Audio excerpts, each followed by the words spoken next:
माझी पाककलामध्ये आज आपण बनवणार आहोत खुसखुशीत नारळाची वडी. अगदी तोंडात घालताच ही वडी विरघळते.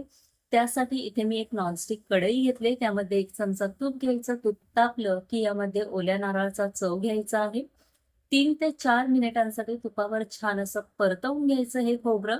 यानंतर यामध्ये आपल्याला साखर घालायची आहे. साखर आणि खोबरं व्यवस्थित एकजीव करून घ्यायचं. 2 ते 3 मिनिटांसाठी व्यवस्थित मिक्स करून घेऊया.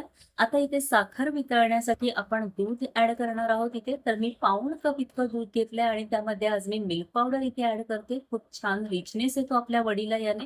व्यवस्थित मिक्स करून घ्यायची, गुठळ्या मोडून घ्यायच्या आणि लगेचच हे दूध आपण आपल्या मिश्रणामध्ये घालून घेणार आहोत. मिक्स करून घेऊया. आता इथे साखर वितळल्यामुळे आणि दूध घातल्यामुळे मिश्रण आपलं पातळ झालेलं आहे. हळू ते मिश्रण आटत येणार आहे. आपण ते आळवून घेणार आहोत मिश्रण. एक 10 ते 15 मिनिटांनी हे मिश्रण घट्ट व्हायला सुरुवात होते. छोटासा गोळा एक डिशवर काढून पाहिलेला आहे आणि तो थंड व्हायला ठेवायचा. त्याचा व्यवस्थित गोळा झाला की समजायचं आपलं मिश्रण परफेक्ट तयार आहे. तर इथे तुम्ही बघू शकता अगदी खव्यासारखा इथे गोळा तयार झालेला आहे.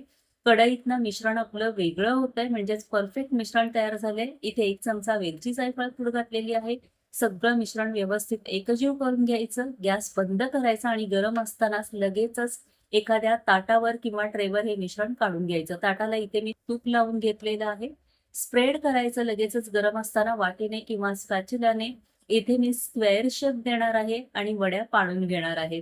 तर इथे व्यवस्थित असा स्क्वेअर शेप देऊन घेतलाय मी आणि आता यावर थोडेसे ड्रायफ्रुट्स घालतेय मी. आपल्या आवडीनुसार इथे ड्रायफ्रुट्स घालायचे आहेत. ते देखील वाटीने किंवा स्पॅच्युलाने थोडेसे दाबून घ्यायचे म्हणजे ते छान बसले जातील आणि ही वडी जी आहे म्हणजे हे जे थापलेलं मिश्रण आहे, हे थोडंसं गरम असतानाच आपण इथे मार्किंग करून घेणार आहोत वड्यांची. कारण मिश्रण थंड झाल्यावर वड्या पाडणं आपल्याला इथे कठीण जातं. तर मी इथे छोटे-छोटे स्क्वेअर करून घेणार आहे. तुम्ही मोठे स्क्वेअर केले तरीही चालतील.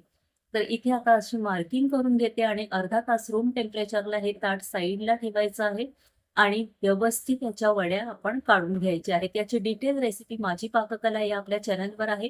खाली दिलेल्या त्रिकोणावर जर का क्लिक केलं तर रेसिपी शोधण्याचीही गरज भासणार नाही. आता इथे मी उलथानाने या वड्या अशा सोडवून घेते आणि इतक्या जबरदस्त वड्या झालेल्या आहेत ना, एकही वडी इथे तुटले नाही किंवा भुगा झालेला नाही. अखंड वड्या निघालेल्या आहेत आणि अफलातून चवीला ही वडी झालेली आहे. तर एकदा या नारळी पौर्णिमेला ही वडी नक्की करून पहा. रेसिपी आवडली तर लाईक आणि शेअर जरूर करा आणि हो, अजून सबस्क्राईब केलं नसेल तर पटकन सबस्क्राईब करा. थँक